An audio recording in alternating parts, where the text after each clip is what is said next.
नमस्कार दोस्तों, एक समय की बात है। भगवान शिव और माता पार्वती पृथ्वी पर भ्रमण करने के लिए निकले। शिव जी ने पार्वती जी से पूछा कि आप 12 महीने के रास्ते से चलोगी या 6 महीने के रास्ते से? तो पार्वती जी बोली, मैं 12 महीने के रास्ते से चलूंगी।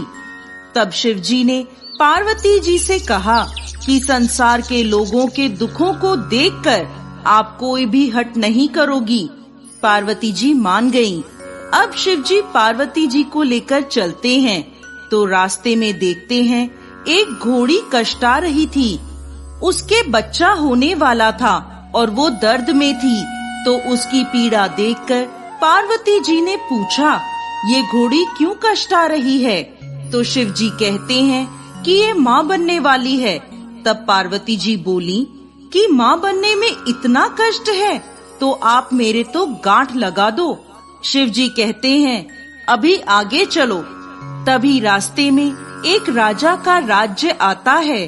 वहाँ दूर दूर तक शांति और उदासी फैली होती है। वो उदासी देखकर पार्वती जी पूछती हैं कि यहाँ सब उदास और शांत क्यों हैं? तब गांव के लोग कहते हैं, हमारे नगर की रानी माँ बनने वाली है और कष्ट में है, इसीलिए हमारे गांव में उदासी छाई है। तब पार्वती जी फिर शिव जी से कहती हैं कि माँ बनने में इतना कष्ट है तो आप मेरे गांठ लगा दो। वो शिव जी के पीछे पड़ जाती हैं, पर शिव जी उन्हें ये कहकर आगे बढ़ जाते हैं कि यदि एक बार गांठ लग गई तो दोबारा नहीं खुल सकती।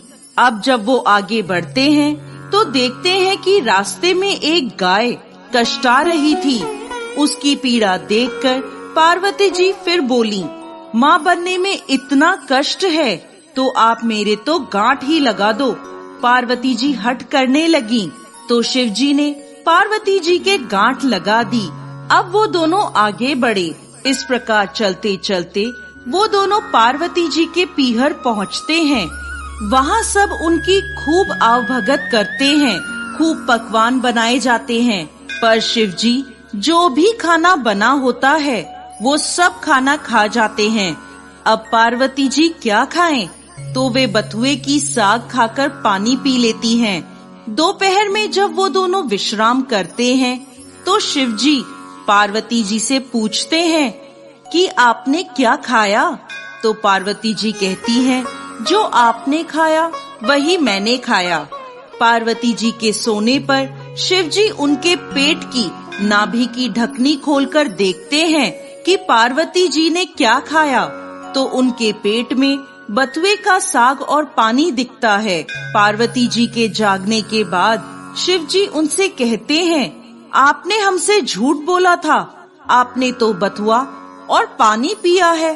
तब पार्वती जी उनसे हठ करती हैं कि आज के बाद कोई भी किसी भी महिला की ढकनी खोलकर नहीं देखेगा। अर्थात आज के बाद कोई भी किसी भी महिला के पेट में नहीं देख सकेगा, क्योंकि किसी भी महिला के पेट में उसके ससुराल और पीहर की लाज होती है। आप वचन दें। तब शिव जी को वचन देना पड़ता है। उसके बाद से अब तक किसी की भी ढकनी नहीं खुलती है।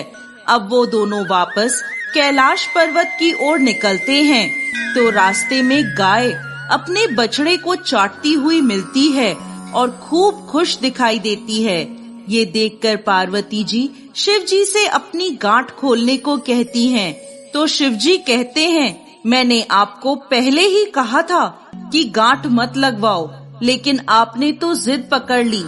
अब वो दोनों आगे बढ़ते हैं तो राजा के गांव में खूब ढोल नगाड़े बज रहे होते हैं, मिठाइयाँ बांटी जा रही होती हैं, लोग खूब नाच गा रहे होते हैं और खुशियाँ मना रहे होते हैं। पार्वती जी लोगों से पूछती हैं, यहाँ क्या हुआ? तो सब बताते हैं, नगर की रानी के यहाँ बेटा होने की खुशी का जश्न मनाया जा रहा है। इसी तरह वो आगे चलते हैं तो उन्हें घोड़ी भी अपने बच्चे के साथ खूब खुश दिखाई देती है।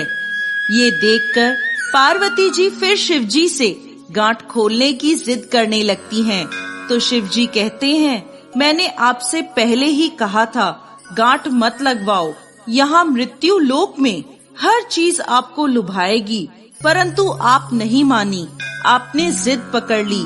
पार्वती जी के फिर हट करने पर शिव जी पार्वती जी की गांठ खोल देते हैं और वो दोनों कैलाश पर्वत पहुंच जाते हैं। हे भगवान शंकर, जैसे पहले माता पार्वती के गांठ लगाई, किसी पर भी गांठ मत लगाना, और जैसे बाद में पार्वती जी की गांठ खुली, वैसे इस कहानी को कहते, सुनते और हुंकार भरते सभी को अमर सुहाग देना।